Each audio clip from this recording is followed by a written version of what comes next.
La cyberattaque a commencé par un email. Bonjour John. Quelqu'un vient d'utiliser votre mot de passe pour se connecter à votre compte Google. John Podesta, en tant que chef de campagne d'Hillary Clinton, reçoit beaucoup d'emails. Donc il a des collaborateurs qui peuvent s'occuper de son courrier électronique. Google a bloqué cette tentative de connexion. Vous devriez changer votre mot de passe immédiatement. Sauf que ce message ne provient pas de Google. Il a été envoyé par des hackers russes. C'est une attaque par phishing ou hameçonnage. Le harponnage, variante ciblée du hameçonnage, est un terme informatique qui désigne des mails d'alerte qui ont l'air authentiques. On a essayé d'utiliser votre mot de passe pour accéder à votre compte, cliquez sur ce lien et changez votre mot de passe. De nombreuses personnes avaient accès à mon compte. L'une d'entre elles a demandé à nos agents de la sécurité s'il s'agissait d'un mail suspect. Non, c'était un vrai mail. Ceci est un email authentique. John doit changer son mot de passe immédiatement. Il voulait écrire inauthentique. Enfin, d'après ce qu'il nous a dit. Sans cette erreur, les messages du chef de campagne d'Hillary Clinton n'auraient peut-être jamais été rendus publics. À ce moment-là, je ne savais pas que mon compte avait été piraté. La révélation des 60 000 emails de Podesta est une véritable mine d'or politique. Elle fait partie d'une campagne de perturbation de la présidentielle que le gouvernement américain attribue à Vladimir Poutine. S'il était possible de semer le doute et de créer le chaos dans le système politique d'une grande démocratie occidentale comme les États-Unis, cela serait certainement profitable à la propagande du régime de Vladimir Poutine. Poutine tiendrait enfin sa revanche, qui effacerait les affronts de toute une vie. Monsieur Gorbatchev, abattez ce mur. La guerre froide est de retour, mais avec de nouvelles armes. Nous défendons la liberté et la démocratie. Une lutte épique. Partout où se réveille la liberté, que tremblent les tyrans. Entre le dirigeant russe et la démocratie américaine. Les États-Unis d'Amérique continueront de défendre la démocratie et les droits universels dus à tous les êtres humains. En direct de Sochi, où a lieu la cérémonie d'ouverture des Jeux Olympiques. Ils ont coûté près de 50 milliards d'euros à la Russie. Au cours de l'hiver 2014, le président Vladimir Poutine offre un grand spectacle. Pour Poutine, l'organisation des Jeux doit être le point d'orgue de sa campagne, destiné à rendre sa grandeur à la Russie. Un tel déploiement de faste est très apprécié par Poutine et par les Russes en général. Sa cote est au plus haut. C'est un moment de triomphe pour lui et pour le pays. Les Jeux sont une invitation faite au monde entier à prêter attention à la Russie et à Vladimir Poutine. 22-е зимние Олимпийские игры в Сочи объявляю открытыми. Sochi a été un moment énorme pour Poutine. Sa position sur la scène mondiale devait se voir entérinée par cet événement, comme une sorte de couronnement du nouveau tsar russe. Mais l'heure de gloire de Poutine est perturbée par des troubles de l'autre côté de la frontière russe, en Ukraine. L'Ukraine est coincée, géographiquement parlant. Que pense Poutine des manifestations dans le pays voisin, l'Ukraine? Pour Poutine, c'est un véritable camouflet. Les manifestants exigent en effet que leur gouvernement prenne ses distances avec la Russie pour se rapprocher de l'Occident. Mais depuis Sochi, Poutine y voit tout autre chose. Poutine était persuadé que c'était un complot monté pour lui gâcher sa fête. Ses ennemis voulaient lui voler ses Jeux. La foule de manifestants ne fait que grossir, ce qui, aux yeux de Poutine, confirme l'implication des États-Unis dans le mouvement. Il est persuadé que les États-Unis sont derrière tout cela. Il a l'intime conviction que si les gens descendent dans la rue, ce n'est pas simplement parce qu'ils n'apprécient pas le pouvoir en place. C'est un point de vue que partage l'entourage de Poutine. Monsieur Obama et consorts décrètent que l'Amérique peut faire ce que bon lui semble. Ils appellent ça répandre la démocratie. Mais combien de diplomates américains se trouvaient à Kiev à ce moment-là? Combien? Des diplomates américains se trouvent effectivement parmi les manifestants à Kiev, sur la place de l'Indépendance, le Maïdan. L'une d'entre eux est Victoria Nuland, chargée de l'Europe au ministère des Affaires étrangères. Les Ukrainiens sont descendus dans la rue partout dans le pays, y compris à Kiev. La révolution du Maïdan est née d'une volonté de se rapprocher de l'Europe et de ne plus dépendre de la Russie. On voit alors Victoria Nuland distribuer des sandwichs sur le Maïdan, un geste qui signifie « nous sommes avec vous dans votre combat pour la démocratie ». Ce qui, somme toute, n'est en rien différent du discours américain habituel. Mais pour Poutine, la présence de Nuland à Kiev est bien la preuve que les Américains tirent les ficelles. Poutine est très fort quand il s'agit de concocter une trame narrative qui servira à un objectif politique plus grand. Faire de mes collègues et de moi-même des figures emblématiques de notre ingérence dans les affaires d'un autre pays lui a été très utile. 2 ans auparavant, alors que d'immenses manifestations avaient lieu devant les murs du Kremlin, Poutine trouvait déjà que les États-Unis avaient dépassé les bornes. À ses yeux, Hillary Clinton était responsable de ces mouvements.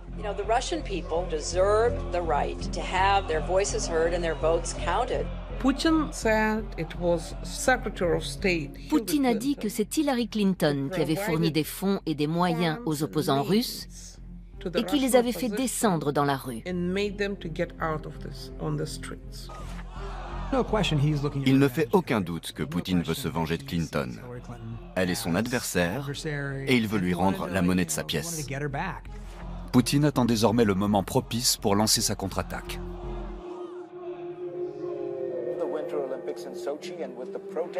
Il va alors tester une nouvelle méthode lors des manifestations qui font de l'ombre à ses jeux. Sa première cible sera Victoria Nuland.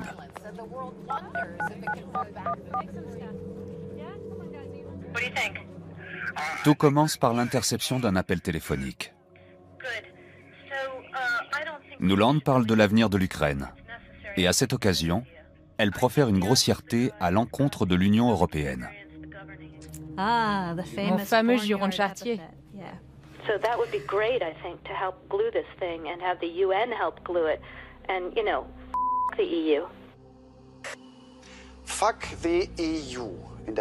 Dans le monde de la diplomatie, ce langage... Les répercussions des termes très peu diplomatiques d'une diplomate américaine... La révélation de ce coup de fil doit montrer le rôle des États-Unis en Ukraine, ainsi que semer la discorde entre Nuland et l'Union européenne. Victoria Nuland a dû présenter ses excuses. À l'évidence, ils ont cherché à me discréditer personnellement en tant que négociatrice principale à ce moment-là. Et ils ont ainsi tenté de réduire l'influence américaine. Ce n'est pas un mot qu'on emploie en général pour parler d'un allié. L'embarras est énorme. C'est la plus haute diplomate chargée de l'Europe. L'interception d'appels téléphoniques n'a en soi rien de nouveau. Les Russes se contentent de nier avoir mis l'appel en ligne. Mais les mettre en ligne, c'est du jamais vu. Il a tweeté « Je n'ai fait que surveiller Internet ». Ça n'a pas déclenché l'alerte rouge pour autant. Mais après coup, certains ont pensé qu'on aurait dû prendre l'affaire plus au sérieux. Parce que c'est la première manifestation de la volonté et de la capacité de la Russie à utiliser des méthodes contre les États-Unis qu'elle n'avait jamais osé employer auparavant. L'enregistrement de l'appel a fuité sur les réseaux sociaux. Bien sûr qu'ils écoutent tout. Mais d'habitude, c'est uniquement pour leur service de renseignement. C'est la première fois qu'ils rendent une telle information publique et s'en servent contre les États-Unis. Cette fuite n'est que le début. Une nouvelle stratégie est employée dans un territoire de l'Ukraine, la presqu'île de Crimée. Là, Poutine a recours à la désinformation, à des mensonges purs et durs. On a vu arriver des petits hommes verts, comme les appellent les Ukrainiens. Leur comportement, leur façon de manipuler leurs armes indiquaient clairement qu'il s'agissait de militaires professionnels. Ils portaient des uniformes de style russe, mais sans insigne. Des milliers d'hommes s'emparent du territoire.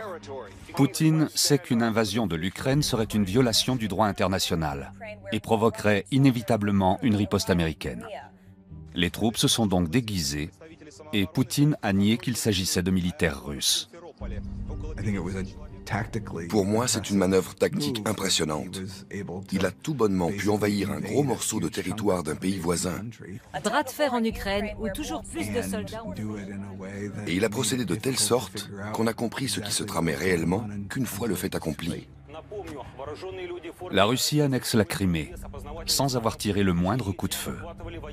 Poutine a su utiliser avec succès la désinformation et les fuites comme arme de guerre. L'opération lui permet également de tester les capacités cybernétiques de la Russie. Il existe une façon très bon marché d'intimider d'autres pays. Poutine dispose d'une véritable armée, qui avec ses ordinateurs portables, se consacre au harcèlement et à l'intimidation, et même à la manipulation des informations que nous lisons. L'Ukraine, plus que tout autre pays, a servi de laboratoire dans lequel les Russes ont mené leurs expérimentations. Ils ont manipulé des élections ou encore coupé le courant à 250 000 personnes à Noël en 2015. Les Russes ont compris jusqu'où ils pouvaient aller sans provoquer de réaction de notre part. Alors que les cyberattaques et la désinformation s'intensifient, la Russie intervient sur un nouveau front, dans l'est de l'Ukraine. Une nouvelle ligne de front en Ukraine orientale où des combats violents... L'emploi de forces paramilitaires, d'attaques cybernétiques, de forces militaires conventionnelles, le tout combiné à la désinformation, fait émerger une toute nouvelle forme de guerre dite hybride.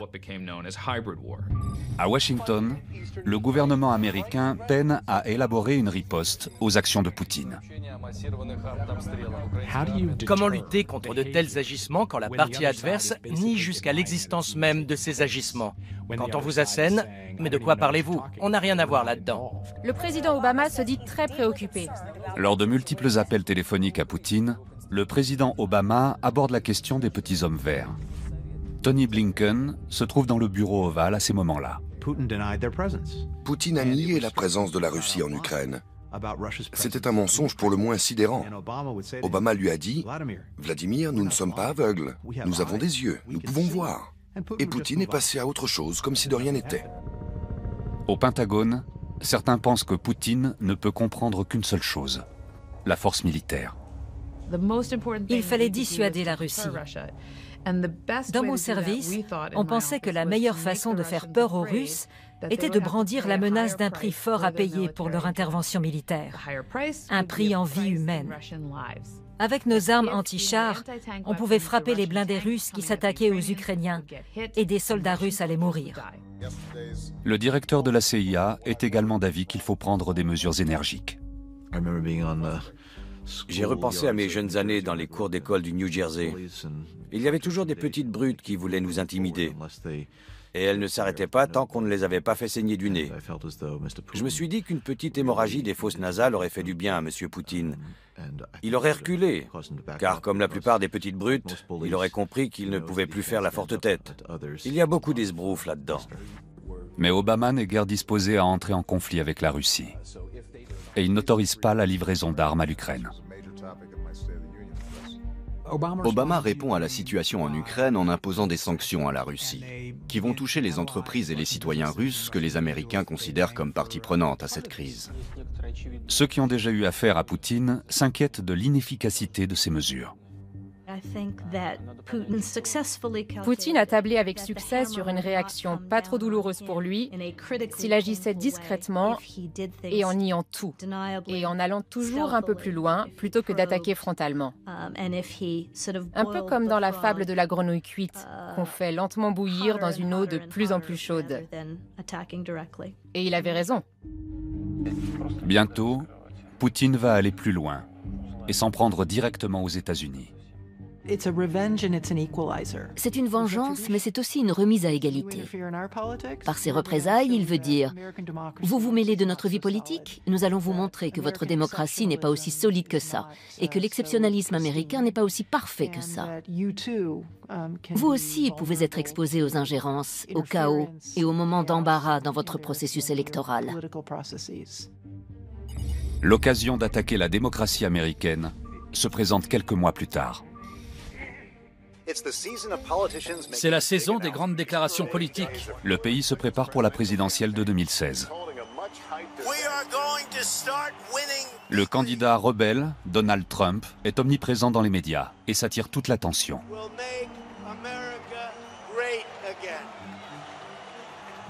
Lorsque Vladimir Poutine s'est penché sur les présidentielles américaines, il a découvert un candidat qui exprimait des positions tout à fait compatibles avec celles de la Russie. Trump n'a jamais été avare en compliments à l'égard de Poutine.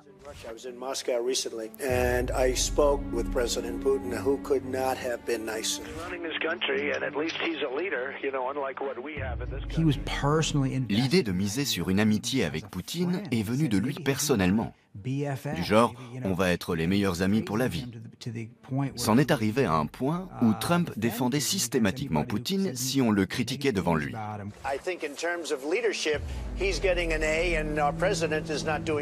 Donald Trump semble être le genre de candidat qui pourrait plaire à Poutine. Poutine pense que Trump a un goût pour l'autoritarisme, il lâche du lest en matière de droits de l'homme, et en plus, il souhaite avoir de meilleures relations avec la Russie. Si vous êtes Poutine, que demander de plus? Trump pourrait presque être des nôtres. Trump est de plus en plus proche de l'investiture républicaine et met alors sur pied une équipe qui a des liens avec Moscou. Trump engage ou contacte une ribambelle de conseillers politiques qui ont les mêmes sympathies pour la Russie et ou des liens concrets avec ce pays. Parmi eux, Paul Manafort, le directeur de campagne de Trump, qui a travaillé pour des partis pro-russes ukrainiens. Il y a également un conseiller assez obscur aux relations internationales, Carter Page, qui est bien mieux disposé à l'égard de Moscou que certains faucons conservateurs. Sans oublier Michael Flynn, le futur conseiller à la sécurité nationale qui a dîné avec Poutine à Moscou. En voyant cette brochette, à Moscou, on a forcément dû se dire qu'avec un tel candidat, les affaires s'annonçaient plutôt bien. Vladimir Poutine a une autre raison de s'intéresser à la présidentielle américaine. Hillary Clinton tente de verrouiller l'investiture du Parti démocrate. Hillary Clinton. We've had some very tough dealings with one another, and I know that he's someone that you have to continually stand up to, because like many bullies, he is somebody who will take as much as he possibly can unless you do. Poutine estime que Clinton a dépassé les bornes et qu'elle s'est mêlée de la politique intérieure russe lors des mouvements de contestation. À présent, l'occasion de lui rendre l'appareil s'offre à lui. Des infrastructures informatiques sensibles se voient constamment fouillées. Des hackers russes s'étaient déjà introduits dans des réseaux informatiques du gouvernement américain. Les réseaux du ministère des Affaires étrangères, de la Maison-Blanche, du Pentagone.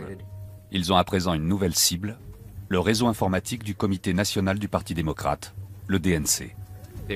C'était la cible quasi parfaite. Le comité ne disposait pas de la protection totale d'une agence gouvernementale, mais recelait des informations bien plus précieuses qu'une organisation privée lambda. L'attaque du DNC ne passe pas inaperçue très longtemps. La première intrusion dans le réseau du comité a d'abord été détectée par la NSA, l'Agence nationale de la sécurité, qui a transmis l'information au FBI. Ces premières intrusions, qui datent de 2015, ont été commises par le groupe APT-29, aussi appelé Cozy Bear. Ce nom n'est pas inconnu des enquêteurs américains. Cozy Bear est un groupe de hackers russes. La manière de procéder et les outils utilisés pour sonder le serveur ont très vite permis de remonter jusqu'aux Russes. Mais au FBI, la réaction est étonnamment prudente. Un agent spécial se contente d'appeler le service informatique du comité. Pendant 9 mois, un agent spécial du FBI a tenté de communiquer avec un jeune informaticien du Comité national démocrate. Et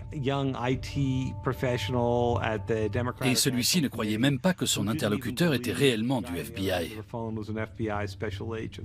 Les informaticiens ne savaient pas quoi faire. Ils doutaient de la véracité de l'info et se demandaient si l'homme à l'autre bout du fil était bien du FBI.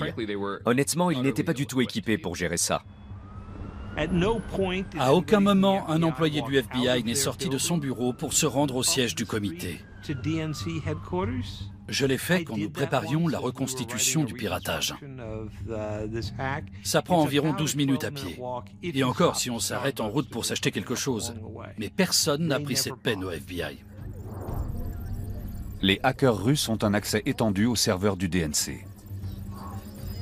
Il n'y a pas eu de réponse particulièrement virulente. Alors ils se sont installés dans le serveur et ont pu pendant des mois fouiller à leur guise et recueillir des informations qu'ils ont transférées à l'étranger. Ils attendent le moment opportun pour agir. La Convention nationale démocrate va bientôt s'ouvrir. Et en juillet 2016, alors que les démocrates s'apprêtent à se réunir à Philadelphie pour serrer les rangs derrière Hillary Clinton, les emails piratés du DNC qui avaient été transmis à Wikileaks sont subitement mis en ligne. C'est le chaos chez les démocrates. Des milliers d'emails du Comité national démocrate piratés. Ils ont attendu d'être à 2 jours du début de la Convention démocrate pour passer à l'action et révéler des emails compromettants qui ont semé la pagaille au sein du parti juste avant son rassemblement. Les emails laissent entrevoir les manœuvres du DNC pour saboter la candidature du rival de Clinton, Bernie Sanders. Des révélations explosives sur les méthodes du DNC. C'est exactement le type de perturbation que recherche Poutine. Le piratage russe a créé de véritables fissures au sein du Parti démocrate. On a vu des démocrates se battre entre eux. Dans la salle, les supporters de Bernie Sanders s'en sont pris à ceux de Clinton. La protestation n'a fait qu'enfler. Bref, le chaos régnait à Philadelphie à cause des emails piratés. Les esprits sont chauffés à blanc dans le camp de Sanders. L'un des instants les plus dramatiques de ce week-end, auquel ont contribué les révélations de Wikileaks, a été le départ ostensible des supporters de Sanders de la Convention. Sanders a accusé le DNC de vouloir favoriser Clinton. L'efficacité de l'ingérence russe est due à 2 éléments. Premièrement, la polarisation de la vie politique américaine, qui crée des clivages. Deuxièmement, l'exploitation faite par les Russes de ces clivages en les exposant et en les amplifiant. Poutine aime le principe que personne n'est un saint, que tout homme politique est corrompu, que toute élection est truquée, qu'on est tous pourris, qu'il n'y en a pas un pour attraper l'autre. Cette approche cynique est quasiment l'idéologie officielle de la Russie actuelle. Clinton a besoin des supporters de Sanders, mais les révélations accablent. Les emails du DNC font la une des journaux. Et Donald Trump ne tarde pas à s'emparer du sujet. Il s'agit de documents internes et nouveaux appartenant à la partie adverse, dont il peut tirer profit. Pour Donald Trump, c'est un cadeau du ciel. Trump ne s'attarde pas sur l'origine de la fuite. Il préfère exploiter le contenu des emails. It's not even about Russia or China or whoever it is that's doing the hacking. It was about the things that were said in those emails. They were terrible things. L'empressement qu'a eu Trump à exploiter la situation a vraiment aggravé les effets de ces emails. Les Russes n'ont certainement jamais envisagé qu'un candidat serait prêt à le faire. Et ça a joué un rôle très important. Trump ne peut toutefois pas éviter les questions sur Poutine et le piratage russe. What do I have to get involved with Putin for? I have nothing to do with Putin. I've never spoken to him. I don't know anything about him other than he will respect me. Il ne voit pas que c'est une atteinte au fondement de notre démocratie. Pour lui, ça fait partie du cirque habituel de la vie politique américaine. Et il réagit en invitant les Russes à en faire plus. Et les Russes, vous pourriez peut-être retrouver les emails disparus d'Hillary Clinton. But it would be interesting to see. I will tell you this. Russia, if you're listening, I hope you're able to find the 30,000 emails that are missing. It was a jarring moment. C'était vraiment affligeant. On était tous sidérés. On n'arrivait pas à croire qu'un candidat à la présidentielle incite une puissance étrangère, un adversaire, à s'immiscer dans une de nos élections. Donald Trump joue au pyromane dans l'affaire des emails du Comité national. Il a été jusqu'à encourager les Russes. Les réactions fusent. À la CIA, face aux répercussions des fuites, la préoccupation ne fait que grandir. Pour moi, c'était clair. Il s'agissait d'une campagne orchestrée par les Russes. Une action bien plus agressive, bien plus intense et bien plus inquiétante. Les analyses des services de renseignement ont d'ores et déjà attribué l'intrusion du DNC aux hackers russes, les mêmes qui étaient intervenus en Ukraine. Mais la CIA annonce qu'elle dispose maintenant d'une information supplémentaire. Des preuves qui impliquent directement Vladimir Poutine dans l'affaire.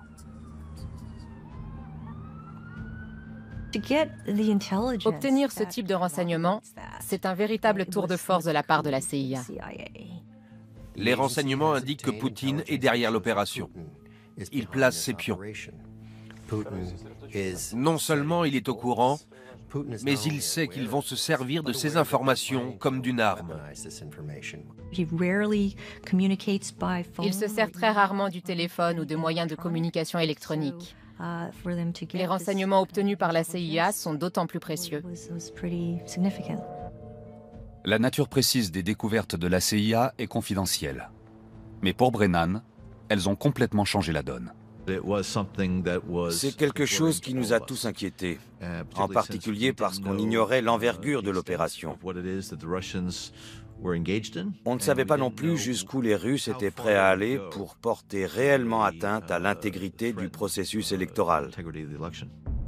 L'information est transmise du QG de la CIA au bureau du directeur du renseignement national, James Clapper. J'ai réagi de façon viscérale quand j'ai saisi l'ampleur de leurs activités et qu'elles étaient de plus orchestrées depuis le sommet de l'État, c'est-à-dire par Poutine lui-même. J'ai passé plus de 50 ans dans le renseignement et j'en ai vu des saletés. Mais ça m'a bien secoué. Clapper est désormais dans la confidence et va accompagner Brennan pour informer le président. Les plus proches conseillers d'Obama nous ont dit que le président avait été stupéfié et également alarmé par la nouvelle. À la Maison-Blanche, certains voudraient que le président alerte le peuple américain. Il y a eu un débat intense. Quelles dispositions prendre? Jusqu'à quel point est-ce que nous pouvons informer le public?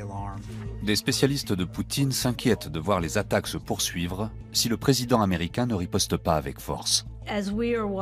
On était nombreux à avoir déjà assisté à ce scénario, que ce soit en Estonie ou en Ukraine. La situation nous était familière.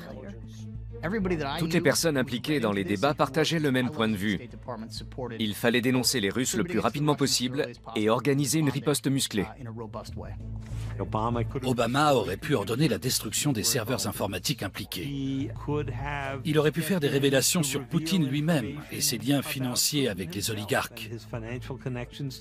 Il avait à sa disposition de multiples options cybernétiques, mais également des armes plus traditionnelles, comme des sanctions économiques. Mais Obama s'oppose à une riposte agressive. Il se demandait comment parler de cette affaire sans avoir l'air de vouloir influer sur le scrutin et de prendre parti. Il valait mieux rester en dehors de tout ça.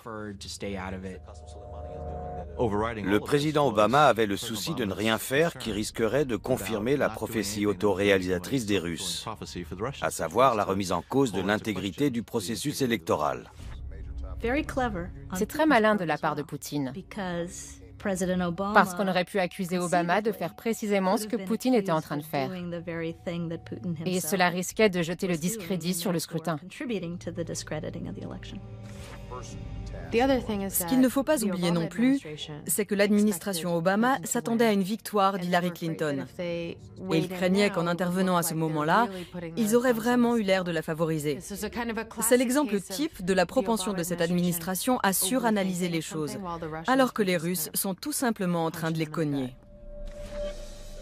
Avant d'agir, le président veut que les élus républicains se joignent à lui pour condamner Poutine et l'ingérence russe. L'administration Obama ne voulait surtout pas être accusée d'utiliser politiquement des renseignements des services secrets.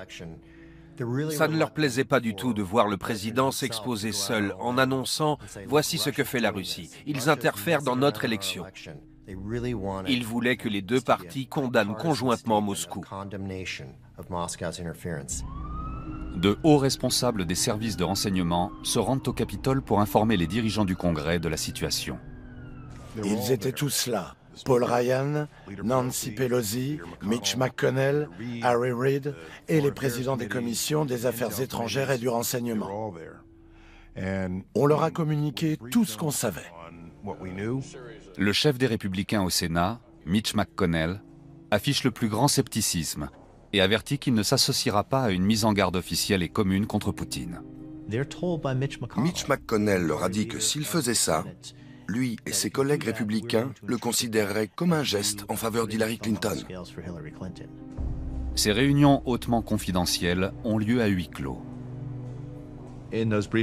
Lors des topos que nous avons faits au Congrès, certains se sont inquiétés de voir là-dedans des considérations partisanes de la part de l'administration Obama. Ça m'a exaspéré. Je leur ai expliqué qu'il s'agissait d'une note des services de renseignement et rien d'autre. C'est un instant où la politique politicienne semble l'emporter sur la sécurité du pays. En d'autres termes, les démocrates et les républicains sont tellement préoccupés par leur propre rivalité qu'ils ne voient pas qu'il y a un adversaire plus important.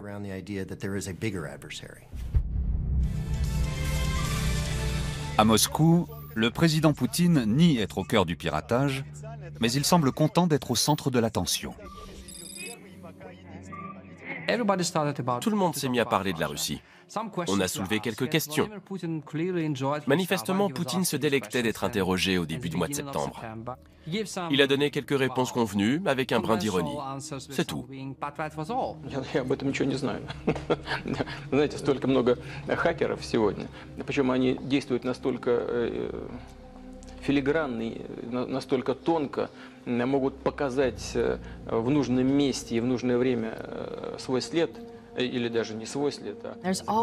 La possibilité de tout nier de façon plausible est inhérente à ce système.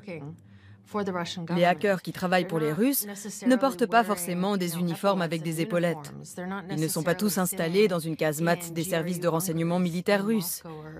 Nombre d'entre eux travaillent en freelance.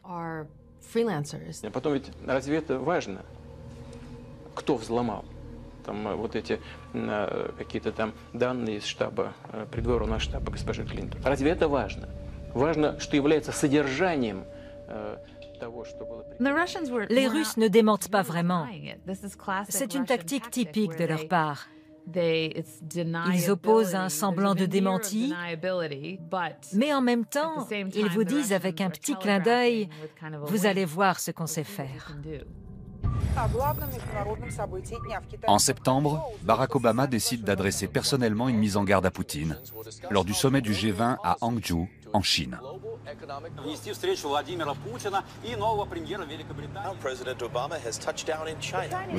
Il était très important que le président Obama saisisse cette occasion. Il fallait faire comprendre à M. Poutine la gravité de cette action, que M. Obama prenait l'affaire très au sérieux et qu'il fallait que cela cesse. Les dirigeants posent pour la photo officielle. Peu après, Obama prend Poutine à part. Les clichés de cette rencontre sont fabuleux. Le président Obama regarde Poutine de haut et lui dit « Nous savons ce que vous faites et vous devez arrêter. On ne peut pas être plus direct à ce niveau de la diplomatie. » L'image est très parlante. Le visage du président Obama exprime un sentiment de profonde préoccupation, tout en adressant un message très clair à M. Poutine. Malgré ce face-à-face, Poutine persiste à nier l'implication russe. Les Russes nous répondent comme ils le font toujours. On n'a rien fait, on ne sait pas de quoi vous parlez. On ne pourrait jamais interférer dans votre système, comme vous l'avez fait dans le nôtre. Ils nient tout en bloc. Jamais on ne ferait une chose pareille. La course à la Maison-Blanche commence et les candidats... À 6 semaines du scrutin, le combat se durcit. Automne 2016. Hillary Clinton se prépare pour les dernières semaines de campagne. Mais son équipe s'inquiète de plus en plus de voir que les activités des Russes ne se limitent pas au piratage. On a vu des sujets sur Hillary Clinton faire leur apparition sur des sites de propagande russe tels que Russia Today ou Sputnik. La favorite démocrate a dû démentir les rumeurs sur son état de santé chancelant. Et ensuite, ces mêmes sujets ont été repris presque à la virgule près dans les médias de la droite extrême américaine, comme Breitbart News ou InfoWars et même sur Fox News. Les bruits de couloir sont devenus assourdissants. Il s'agit bien sûr de la santé d'Hillary Clinton. Sur RT, la chaîne russe d'information, diffusée dans le monde entier et financée par le Kremlin, différentes théories sur sa santé ont circulé. Des reportages tendancieux et outrés sur l'état de santé de Clinton commencent à se répandre. Nous passerons à la loupe les chutes, les quintes de toux et les mouvements de tête de Clinton.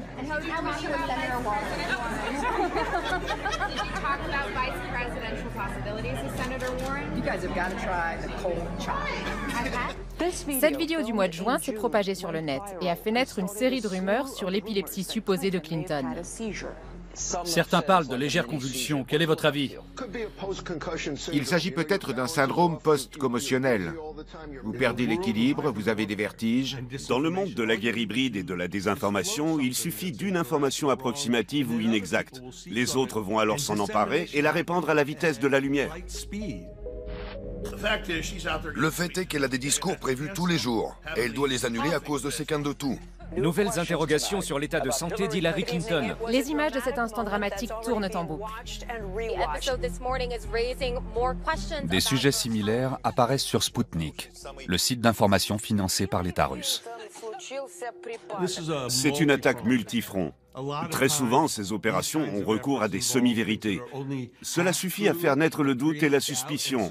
Et c'est bien là le but. Sur les réseaux sociaux, c'est l'explosion. Ce n'était pas vrai. Hillary Clinton n'était pas malade. Mais selon les nouvelles que vous lisiez ou les sites que vous consultiez, vous pouviez passer votre journée à être gavé d'infos qui confirmaient votre conviction qu'Hillary Clinton cachait quelque chose. Des faux profils qui ont l'air américains, des trolls pro-Kremlin, une armée de comptes automatiques sur Twitter qu'on appelle bots, des robots informatiques, et des publicités ciblées sur Facebook et Google inondent les réseaux sociaux.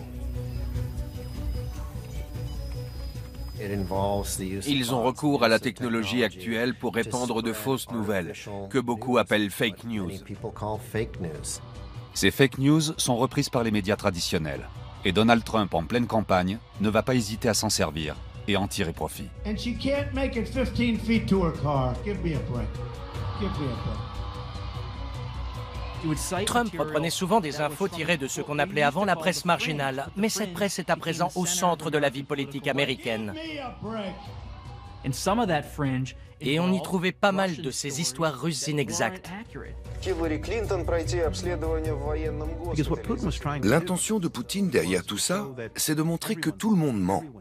Tout le monde triche. La vérité objective n'existe pas.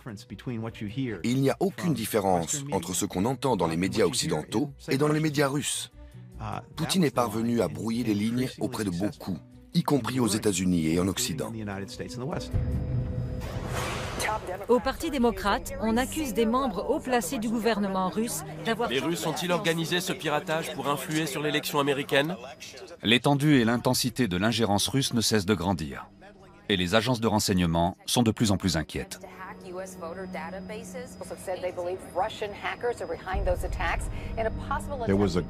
Il est apparu de plus en plus clairement qu'il s'agissait bien d'une tentative de s'ingérer dans notre démocratie. Lors de débats tendus, le ministre de la Sécurité intérieure, Jeh Johnson, insiste pour qu'on rende public les renseignements sur Poutine et le piratage. Un certain nombre d'entre nous croyaient fermement qu'il fallait informer l'opinion publique. Notre silence aurait été jugé impardonnable après les élections. Jeh Johnson et moi partagions le même point de vue. Si les élections, pour une quelconque raison, devaient mal tourner, et qu'on apprenait par la suite qu'on savait ce que les Russes avaient fait, ou du moins qu'on en avait un bon aperçu, et qu'on n'avait rien dit avant les élections, on allait le payer cher. Finalement, Obama accepte. Obama ne voulait toujours pas agir en son nom propre. Il fait appel à son directeur du renseignement, James Clapper, et à son ministre de la Sécurité intérieure, Jeh Johnson, pour qu'ils fassent une déclaration en leur nom. Il espère ainsi que cela sera perçu comme un geste moins partisan. Mais ils achoppent sur la rédaction du texte. La déclaration de Clapper et de Johnson est passée par de nombreuses réécritures, y compris dans la cellule de crise de la Maison-Blanche. Chaque mot a été pesé pour trouver le ton juste et le message adapté. Le document final ne fait que 3 paragraphes. Le gouvernement russe a organisé la récente divulgation d'emails de personnes et d'institutions américaines. On peut relever quelques éléments intéressants dans ce document. Premièrement, il ne donne aucun détail. Deuxièmement, il est incroyablement tardif. Il a fallu plus de 2 mois aux gens du renseignement pour rédiger quelques phrases qui ne font que confirmer l'histoire dans ses grandes lignes. Mais aucune mention n'est faite de l'implication personnelle de Poutine.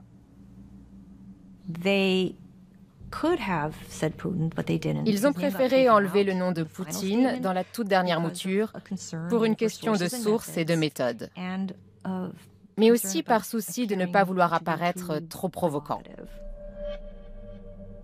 Le texte ne disait pas qu'ils avaient des preuves, alors qu'ils en avaient. Il ne disait pas qu'ils avaient écouté des conversations qui mettaient Poutine directement en cause, alors qu'ils l'avaient fait. Ils ont simplement écrit « Cela a dû être ordonné par les plus hautes instances ». À la Maison-Blanche, tout le monde retient son souffle. La déclaration est communiquée aux médias. J'ai vraiment cru que notre déclaration allait faire les gros titres. Ce n'était jamais arrivé que le gouvernement américain accuse une autre grande puissance d'avoir voulu s'immiscer dans notre démocratie et influer sur nos élections. Le texte doit sortir un vendredi après-midi.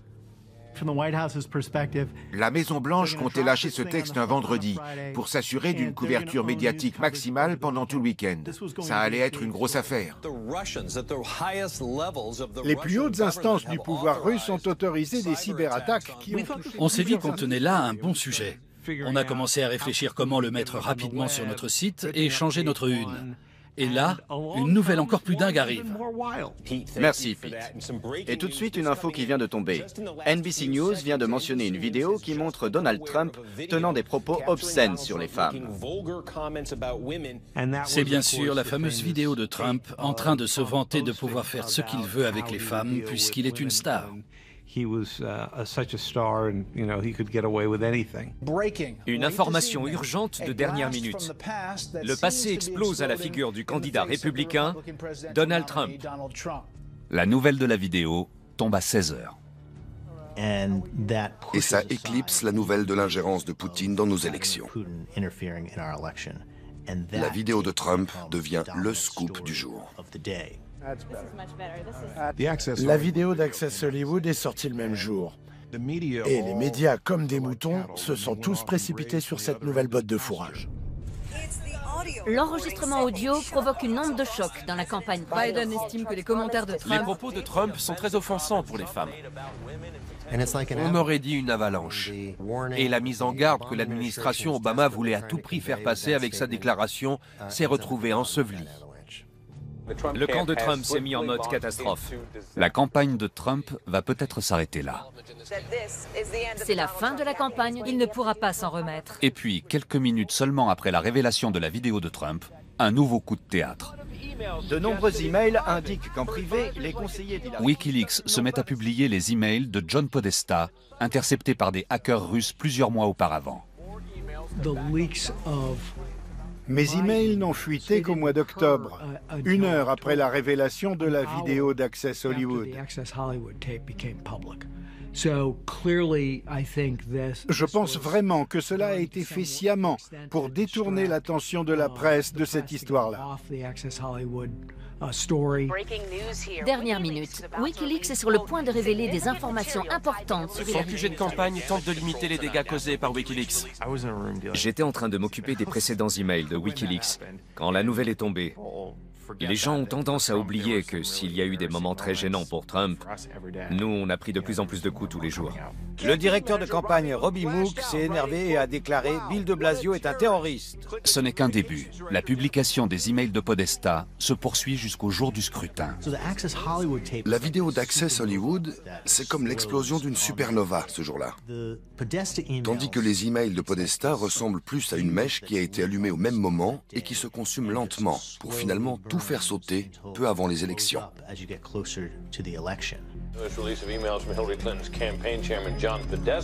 À nouveau, les mêmes acteurs sont là pour faire caisse de résonance. Les trolls, les robots, Russia Today et Donald Trump lui-même. WikiLeaks is amazing. The stuff that's coming out. It shows she's a real liar. This WikiLeaks stuff is unbelievable. It tells you the inner heart. You got to read it. WikiLeaks, I love WikiLeaks. Tout le monde a sa part de responsabilité. Wikileaks, les Russes, la campagne de Trump qui n'a fait qu'amplifier le tout et la presse. Tous se sont focalisés sur Hillary Clinton de façon négative. Aujourd'hui, jour d'élection aux États-Unis. Après une longue campagne, riche en controverses... Après tout le chaos, les piratages et les fake news, le jour de l'élection arrive enfin. Les sondages indiquent un résultat serré, mais Hillary Clinton est en tête. À Moscou, on observe les résultats. Les élections présidentielles ont commencé, pour l'instant seulement dans la petite ville de Dixville Notch. C'est difficile de croire que beaucoup de gens à Moscou pensaient que Donald Trump allait gagner, puisque personne d'autre n'y croyait. Ils ont accès aux mêmes informations, aux mêmes sondages et aux mêmes analystes que nous. Et puis, l'impensable se produit. C'est incroyable! C'était l'euphorie. Tout le monde était tellement content, c'était une sacrée surprise.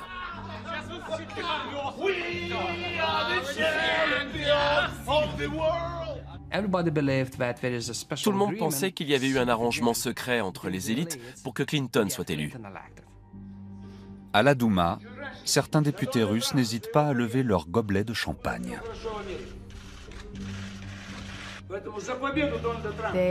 Ils ne s'attendaient pas à voir Trump gagner. Ils pensaient juste faire un peu saigner Clinton du nez, pas lui briser la nuque. L'élection de Trump est perçue comme une preuve de la puissance de Poutine.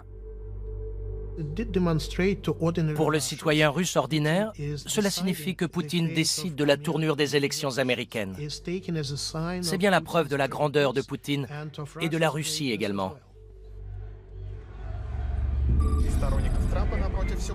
La victoire surprise de Trump et son lot d'incertitudes est l'un des plus grands chocs politiques de l'histoire des États-Unis. Le 20 janvier, le candidat soutenu par Poutine devient président des États-Unis.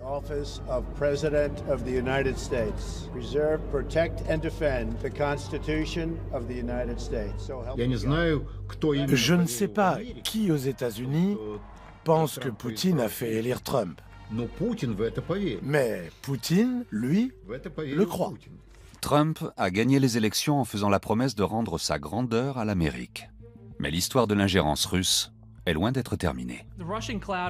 Le nuage russe plane au-dessus de Trump dès le jour de son investiture. Il est toujours là des mois plus tard et il ne va certainement pas s'en aller avant la fin de son mandat. Michael Flynn démissionne. Jeff Sessions persiste à nier catégoriquement. Sa présidence est de plus en plus minée par une éventuelle collusion avec la Russie durant sa campagne. Cette histoire ne va pas s'arrêter là. Elle poursuit Trump. Il la voit à la télé, dans les journaux, il entend les gens en parler, et ça le ronge complètement. La succursale américaine d'une banque russe sert de couverture aux renseignements russes. Le président Trump a démis James Comey, le directeur du FBI. Indignation après l'éviction de Comey. Vladimir Poutine est désormais au centre d'un scandale politique américain majeur. Le Sénat américain a adopté de nouvelles sanctions contre la Russie. Poutine est revenu sur le devant de la scène mondiale en faisant le matamor, en disant « la Russie est là ». Mais du coup, il a provoqué d'énormes réactions hostiles à son encontre. Et je ne sais pas où tout cela va nous mener. Le conflit entre la Russie de Poutine et l'Amérique ne fait que s'aggraver. Le président Donald Trump a communiqué des informations hautement confidentielles aux Russes. Pour M. Poutine, c'est un jeu à somme nulle. Si le président américain ou les États-Unis sont affaiblis aux yeux du monde, cela profite forcément à la Russie. À mon avis, M. Poutine considère qu'il a remporté un énorme succès. La nomination d'un procureur spécial dans l'enquête sur Trump et la Russie. Un espion, un maître de la bureaucratie, un homme fort. Dans sa quête de vengeance, Vladimir Poutine a jeté une ombre sur la démocratie américaine. Le procureur spécial Robert Mueller a délivré des citations... Poutine doit être assez content. Lui, personnellement, et les Russes, collectivement, ont dépassé leurs propres attentes. Leur but était de semer le désordre dans ce pays. Et ils ont brillamment réussi. Facebook sur la sellette, après avoir admis que les Russes se sont servis de la plateforme. Et les Russes ne vont pas s'arrêter là. L'expérience qu'ils ont acquise lors des élections de 2016 va les pousser à interférer à nouveau, peut-être de façon bien plus agressive. 3 personnes liées à Trump poursuivies en justice. Paul Manafort et Rick Gates mis en examen. L'ancien directeur de campagne de Trump plaide coupable. Il plaide coupable et coopère pleinement avec les enquêteurs.